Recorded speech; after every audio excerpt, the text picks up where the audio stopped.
विश्राम के दिन हमें यहाँ बुला करके समिति की ओर से धन्यवाद देने के लिए जो निमंत्रण दिया गया, मैं सचमुच अपने आप को बहुत सौभाग्यशाली मानता हूं कि त्रिपाठी जी ने समिति की ओर से मुझे धन्यवाद देने के लिए यहाँ बुलाया। तो मैं सबसे पहले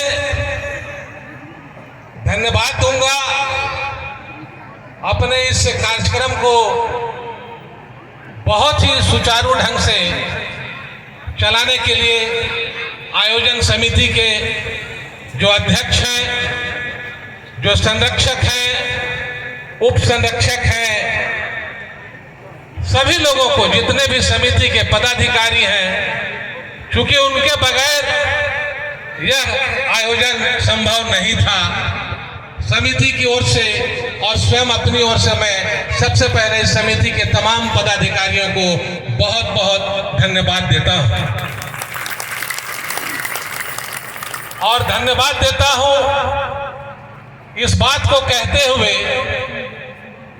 कि अगर त्रिपाठी जी न होते तो शायद शास्त्री जी यहाँ न होते, और अगर शास्त्री जी यहाँ न होते तो शायद इतना सुंदर कथा यहाँ नहीं होता। ऐसे शास्त्री जी के लिए मैं नमन करता हूँ, वंदन करता हूँ।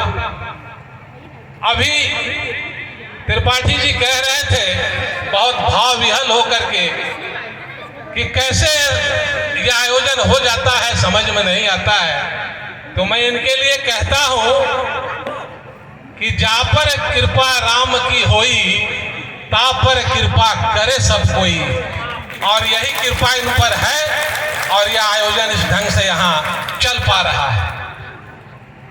अभी शास्त्री जी बहुत ही बढ़िया ढंग से हम लोग अभी जो सुने हैं भगवान राम के बारे में, बजरंग बली के बारे में, बहुत बढ़िया बढ़िया बात हम लोग जो सुने, अनुसरण करें, अपने घर को मंदिर बनाए।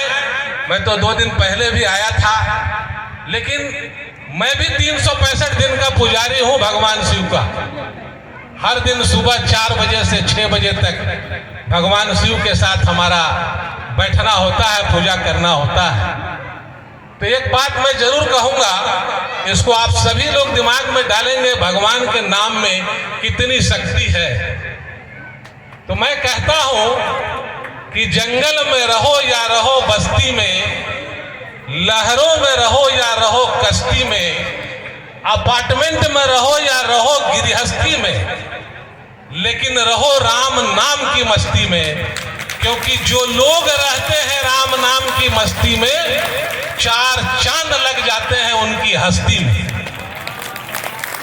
तो मैं इतना सुंदर माहौल जो पिछले 7 दिन से यहाँ बना, मैं निश्चित रूप से बहुत आभारी हूँ अपने शास्त्री जी का, जिनके ओजस्वी वाणी से, जिनके अमृतमयी वाणी से हम लोगों ने न जाने क्या क्या रसपान किया है। और यह सब प्रभु की कृपा है। हम सभी जानते हैं बिना प्रभु कृपा का कुछ भी नहीं होता है। तो यह प्रभु की कृपा है कि शास्त्री जी को हम लोगों को सुनना था, पहले भी सुने हैं और हम उम्मीद करते हैं आगे भी सुनेंगे। इसीलिए इनके लिए हम लोग भगवान से नारा लगा करके हैं कि अब आने वाले वर्षों में भी यही आएंगे, जोर से हम लोग आवाज लगाएंगे, हर हर महादेव, हर हर महादेव। तो ये संत की वाणी है। जब हम सुनते हैं पता चलता है कि संत के अंदर क्या क्या गुण होता है। लेकिन इन सारे आयोजनों को अगर 4 चांद कोई लगाता है तो इनकी जो टीम है, जिनका तबला का आवाज, जिनका गिटार का आवाज, सारे जो इनके साज बाज बैठे हुए, अगर वो नहीं हो तो इस आयोजन का मजा ही कम हो जाएगा। वो निश्चित रूप से साथ साथ में इस आयोजन को और आगे बढ़ाने का काम करते हैं। अब प्रभु राम तो ऐसे हैं कि हम लोग बहुत ज्यादा, हम लोग इनके सामने कुछ भी कहेंगे तुच्छ कहेंगे।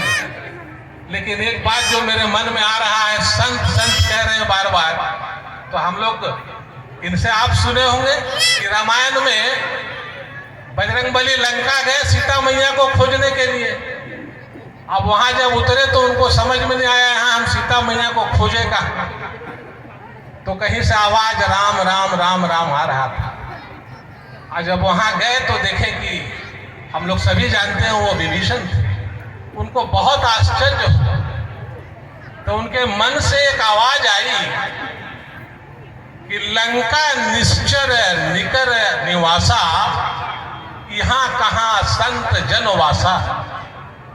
ये समझ में उनको नहीं आया कि मतलब राक्षस के इस नगरी में जहां वो चाहेंगे वहां संत आएंगे और अपने वाणी से हम सभी लोगों को एक नया जीवन जीने का मंत्र देंगे जो इन्होंने दिया है। ये जब आज विश्राम करेंगे और शायद कल शाम में हम लोग इनको यहाँ पे ढूंढेंगे कि कहाँ है शास्त्री जी, क्योंकि 7 दिन में लगभग आदत सा लग चुका है। आप सभी लोग 3:30 बजे 3 बजे यहाँ आते रहे होंगे। तो मैं एक बार फिर से सभी लोगों को जो यहाँ उपस्थित हैं, जो उपस्थित नहीं हैं और इस साउंड के माध्यम से उनको भी बहुत बहुत धन्यवाद, क्योंकि इनका साउंड जो है कार्यक्रम को सफल बनाने में सबसे बड़ा योगदान दे रहा है। और जो इस आवाज को सुन रहे होंगे, भले ही यहाँ ना आ सके होंगे, उन पर भी भगवान की पूरी पूरी कृपा रहे।